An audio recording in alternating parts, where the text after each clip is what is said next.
Bueno, buenas tardes. Es una alegría compartir este trocito de vida con ustedes, con mis compañeros de mesa. Y dicen que para estar a gusto en un congreso, en una mesa redonda, hace falta la regla de las 3 As. No sé si la conocen.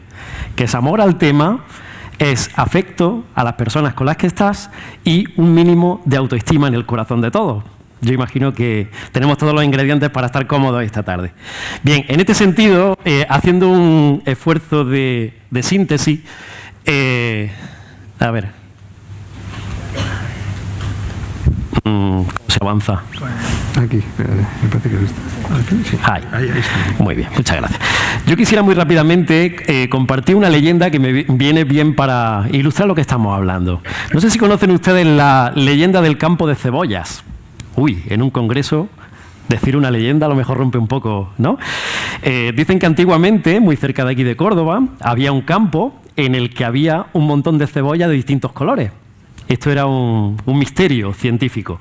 Investigaron lo que había y resulta que dentro de cada cebolla había una piedra preciosa. Estamos en la ciudad de las joyas, ¿verdad? Una era un topacio, otra un diamante, otra era, ¿no? Cada una distinta. Dice que estas cebollas empezaron a sentir cierto pudor, cierto miedo por ser diferentes y empezaron a cubrirse de capas, de capas, de capas, hasta que llegaron a ser las cebollas normales que conocemos. Dicen que un día pasaba un niño por allí que conocía el lenguaje de la cebolla, era un niño un poco particular, ¿no?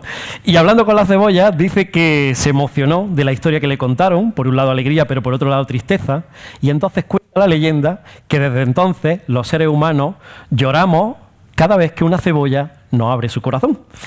¿Por qué digo esto? Porque cuando hablamos de pacientes, yo creo que estamos hablando de pacientes que cada uno es único, irrepetible, como esos diamantes que comentábamos. Asumir un poco esta idea es... A ver, que voy para atrás. Hablar de humanización, podemos hablar de humanización objetiva, que todos sabemos a qué nos estamos refiriendo, arquitectónica, estamos hablando de factores, bueno, objetivos, medibles, pero también hay una parte que es subjetiva, que es conectar con las emociones. Y esto no se aprende solamente en cursillos, sino que es una actitud. Es decir, no con técnicas se aprende a conectar con los pacientes, como todos sabremos desde nuestra propia experiencia. En este sentido, pues lo mismo que cuando la luz pasa por un diamante, nuestro bienestar, esa salud integral, todos ya sabemos que tiene muchos componentes, no solo el biológico, es decir, curar esta enfermedad, sino que estamos ante una persona que interpreta su enfermedad, que tiene o no tiene una estrategia de afrontamiento. Y en la medida en que nosotros impliquemos también el valor de la psicología en el afrontamiento de la enfermedad, tendremos más o menos éxito en nuestro objetivo. También una vida social que muchas veces el paciente... Madre mía. Ay. Que tendremos que tener en cuenta de cómo repercute en su propia ansiedad frente a la enfermedad.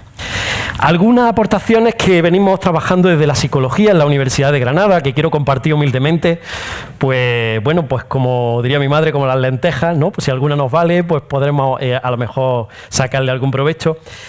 Algunas experiencias que estamos haciendo con pacientes. Un paciente, sobre todo una persona, como decían mis compañeros, que siente, que tiene sentimientos.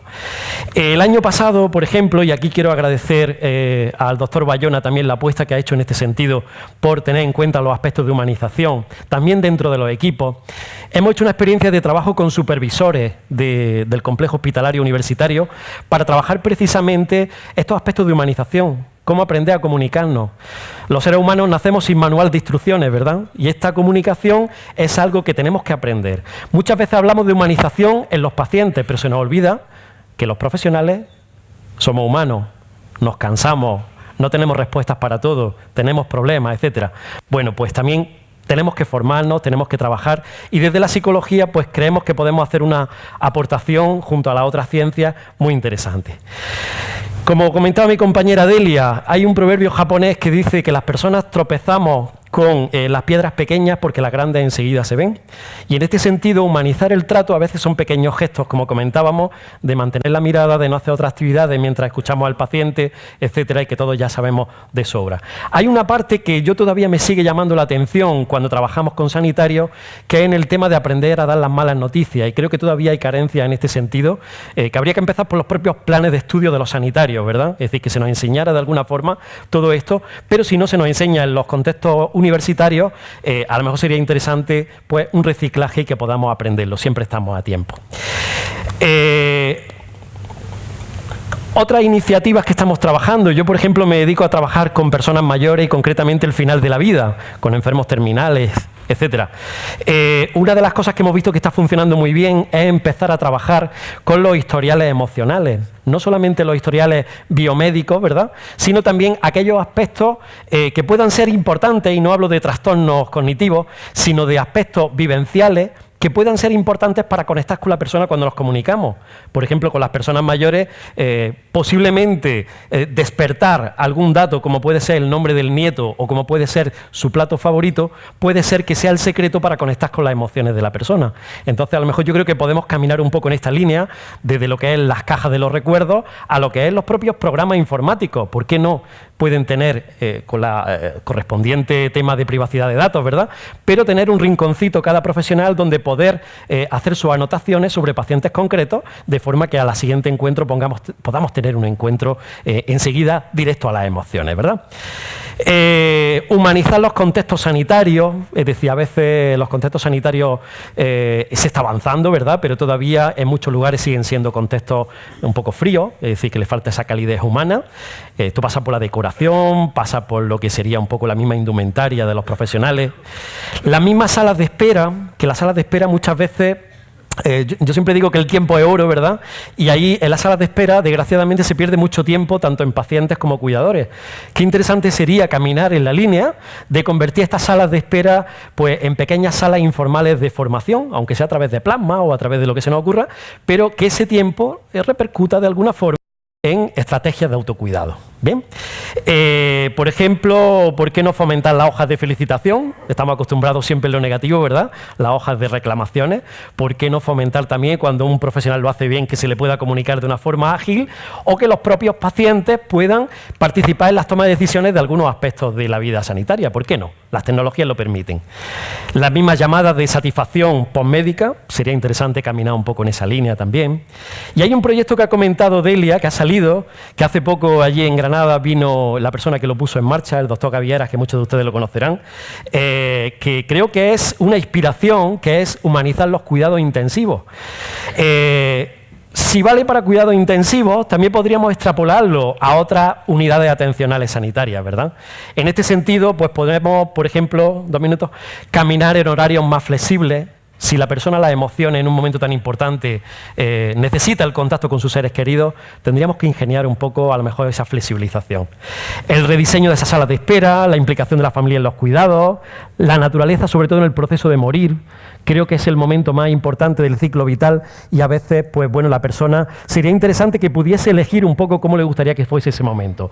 Por poner algún botón de muestra de este proyecto que quizás ustedes ya lo conozcan, pues ¿por qué no llevar en la medida de lo posible Internet a esos pacientes que no pueden ver constantemente a su familia? A lo mejor una ventanita de Skype puede suponer en algún momento una ventana al mundo, ¿no?, a sus seres queridos. ¿Por qué no elegir trabajar con musicoterapia?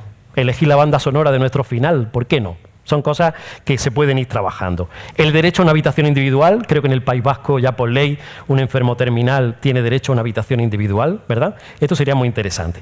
Y ya para terminar, decir, bueno, otra iniciativa, estamos trabajando en el tema de la psicología porque a veces pensamos que es problema económico. A veces hay convenios con colegios de psicólogos, con universidades, en el que hay potenciales de personas, profesionales de la psicología que quieren entregar lo mejor de sí y a lo mejor no remuneradamente, pueden colaborar de alguna otra forma, ¿verdad? Entonces, en este sentido, bueno, después podremos hablar. Yo me quiero despedir con un refrán en esta primera parte. Hemos empezado hablando de cebollas, ¿verdad? Y pues me voy a despedir con comida también, con un refrán que dice que la misma agua hervida que suaviza las papas endurece los huevos. No se trata de las circunstancias, sino de lo que estamos hechos. Es decir, las actitudes con las que trabajamos de cara a los pacientes es precisamente lo que hace que nosotros conectemos con esas emociones y con ese proceso de curar. Pues muchísimas gracias y continuamos la mesa.